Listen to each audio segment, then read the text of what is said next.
Hey everybody, happy Saturday. So I want to take about 3 minutes and give you guys a few tips on how I meal plan for the week. So meal planning for us has become probably the most helpful thing that we've done to stay healthy as a family, to stay on budget with our grocery list, and just to make sure that we always have something to eat. Every Friday night or Saturday, whenever I feel like doing this, or sometimes Sunday, the first thing I do is I go to my fridge and I clean out anything else that might be spoiled, or just kind of go through and organize my fridge. I have a spot for everything kind of in the fridge, not perfectly, but I go through, I kind of in my head inventory what I have, get rid of anything that we haven't used, and then I look to see, okay, do I have a lot of vegetables left over? If I do that night, I'll usually make a chicken veggie skillet, so I take all the vegetables and I'll put them in a pan with a little bit of olive oil and Bragg's liquid aminos, which is a soy sauce substitute, with Mrs. Dash chicken that I grill up, and so that way I'm using all my leftover vegetables. So I do something like that, and then I say, okay, I now know, what's left in my fridge, make sure I didn't forget to use something, go through my freezer really quickly, check my meats, what all I have. So I kind of have that in my head. Then the next thing that I do is I just, in my head really quickly, think through our schedule for the next week. I usually plan out meals usually I do the Saturday, so I'll have Sunday through Friday meals. So I'll just think through my week. Do we have any things coming up? Do we have, any plans with friends? Are we going out to eat for any night? Do we have any nights that Curtis is going to get home really late, or that, I'm gone for some reason? So that I know if we need to have quick, easy meals for any certain days of the week. Once I have that done, I sit down on my computer with a notepad for about 30 minutes, and I usually hit up Pinterest first. Because I've been doing the 21 Day Fix, I usually type in 21 Day Fix dinners. It's always going to be a great search tool because they're always going to be healthy dinners. You can also type in clean eating recipes into Pinterest.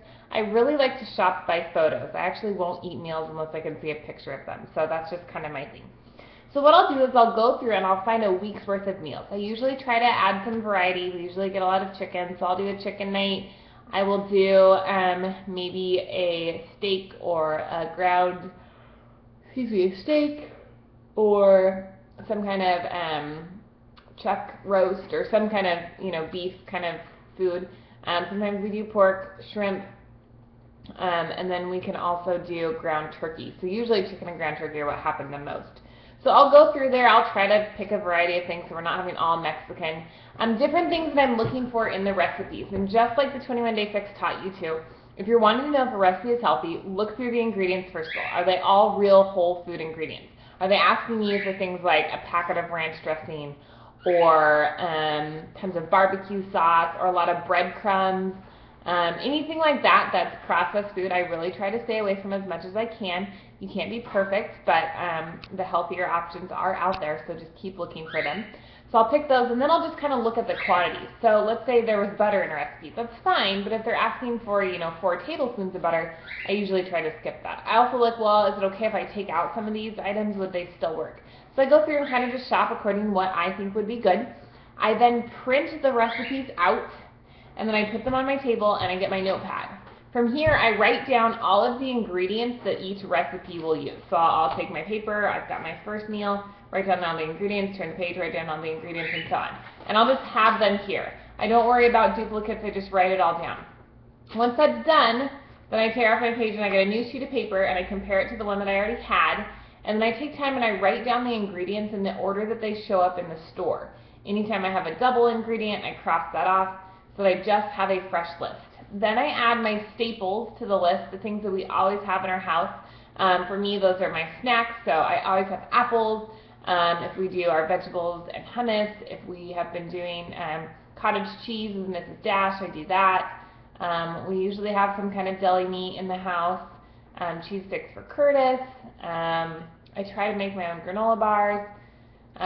Let's see here. I always have Greek yogurt available. I get the plain kind that I just mix with fresh fruits. We always have eggs, and then we have almond milk for me, and Curtis likes regular 1% milk. So we always have our staples and a good bread. So from there, I go shopping, and I really try to stick to just what's on the list. Few things we found. Since planning my meals three things have happened. Number one, my grocery budget is less because I'm only buying exactly what I need for my recipes. Number two, we are actually using all of the food that I buy and we're not throwing things out, which again saves money. And number three, we are saving money because we don't eat out as much because I always have a plan for every day. There's no excuse of, oh, I don't know what to cook for dinner tonight because I've picked something out. Now, I don't set what meal is going to be each day of the week unless I'm saying, oh, I know that my crock pot meal needs to be on Tuesday night.